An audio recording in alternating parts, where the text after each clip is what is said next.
আসসালামু আলাইকুম রহমতুল্লাহ। কেমন আছেন সবাই? আশা করি সবাই ভালো আছেন। ইউনুস ডেলিকাস কুকিং চ্যানেলের পক্ষ থেকে সবাইকে স্বাগতম। আজকে আরেকটি নতুন রেসিপি নিয়ে আপনাদের সামনে হাজির হলাম। আজকে আমি রুই মাছ ফ্রাই রেসিপি আপনাদের জন্য নিয়ে আসছি। এই কারণে আমি কয়েক টুকরা রুই মাছ ফ্রাই করে নিয়েছি। ফ্রাই কীভাবে করতে হবে অবশ্যই আপনারা জানেন। আর এদিকে নিয়েছি কিছু টমেটো। এটা আমি মাছ হয়ে আসার পরে এগুলো পরে দেবো, একটু নরম নরম খেতে ভালো লাগে তাই। আর এদিকে নিয়েছি দুইটা আলু, কাঁচামরিচ, আর এগুলো কষানোর জন্য টমেটো, পেঁয়াজের সাথে এগুলো ভালো করে কষিয়ে নেব যাতে ঝোলগুলো একেবারে মাছের সাথে লেগে থাকে, খেতে স্বাদ হয়। এই কারণে আমি পেঁয়াজ চুলায় বসিয়ে দিয়েছি। এই দেখতে পাচ্ছেন মাছের জন্য আমার পেঁয়াজগুলো রেডি হয়ে আসছে। এখন আমি এখানে মশলাগুলো সবগুলো দিয়ে দেবো। এই যে আমি মরিচের গুঁড়া দিচ্ছি 1 চামচ, 1.5 চামচ দেবো। আমার এখানে অল্প মরিচের গুঁড়ো দিয়ে দিই, কারণ একটু লাল লাল না হলে খেতে ভালো লাগে না।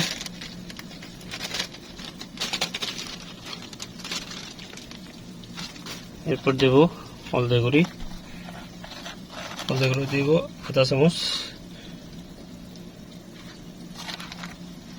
এরপর দেব মশলা দেব 2 চামচ।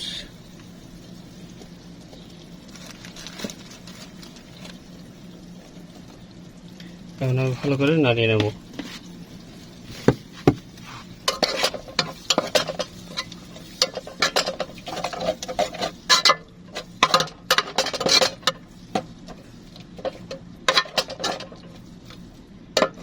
এরপর দেবো পরিমাণ মতো লবণ থেকে আমি পরে আবার দেবো, সে কারণে অল্প পরিমাণ লবণ দেবো।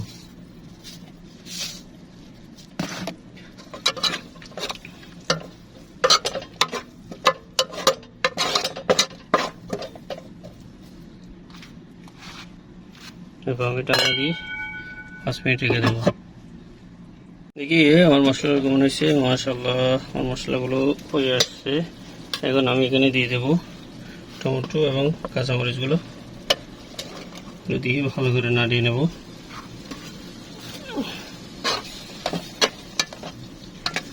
টমেটো, কাঁচামরিচ, পেঁয়াজগুলো ভালো করে কষিয়ে নেব, তাহলে আমার মশলাগুলো ঘন হবে, খেতে খুবই স্বাদ হবে। একটু পানি দিতে হবে, মশলা এখন একটু ঘন বেশি হয়ে গেছে, না হয় একটু লেগে যাবে।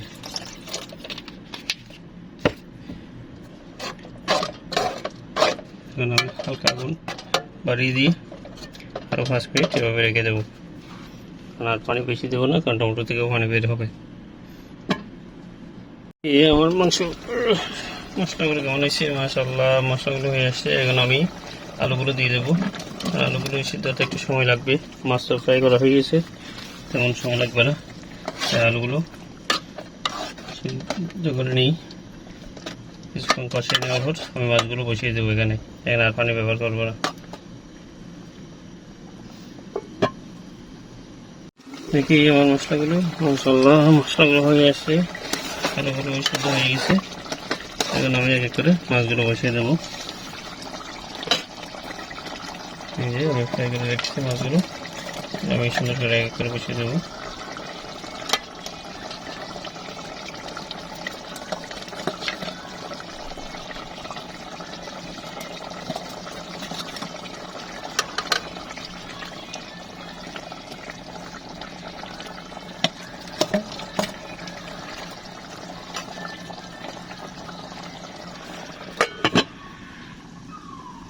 এই আমার রান্নাটা মাশাআল্লাহ, দেখেন কি সুন্দর রান্নাটা হয়ে গেছে।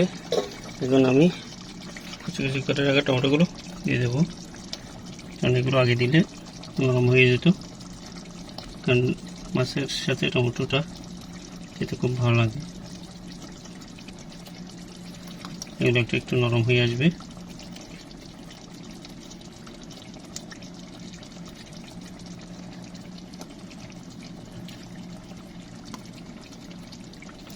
সবগুলো টমেটো দিয়ে রান্না দিয়ে দেবো, 12-5 মিনিট রেখে দেবো। মাশাআল্লাহ, দেখেন আমার মাছগুলো কীরকম হয়েছে। টমেটোগুলো একেবারে সিদ্ধ হয়ে গেছে। এগুলো আগে দিলে একেবারে নরম হয়ে যেত, গলে যেত, স্বাদটা পাওয়া যেত না। পরে দেওয়াতেই এখন স্বাদটা পাওয়া যাবে। দেখেন মাছগুলো, পেটির মাছ নিয়ে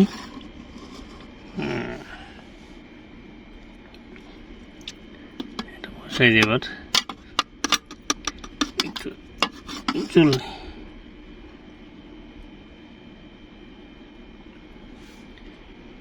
দেখেন কি সুন্দর হয়েছে মাছটা। আপনারা চাইলে এভাবে খুবই সুন্দর করে রান্না করে বাসায় খেতে পারেন। ভিডিওটি কেমন লাগলো কমেন্ট বক্সে জানাবেন, শেয়ার করে সবাইকে দেখার সুযোগ করে দিবেন, যাতে আপনারাও এভাবে রান্না করে খেতে পারেন। তো ভালো থাকবেন, দেখা অন্য কোনো ভিডিওতে। আল্লাহ হাফেজ।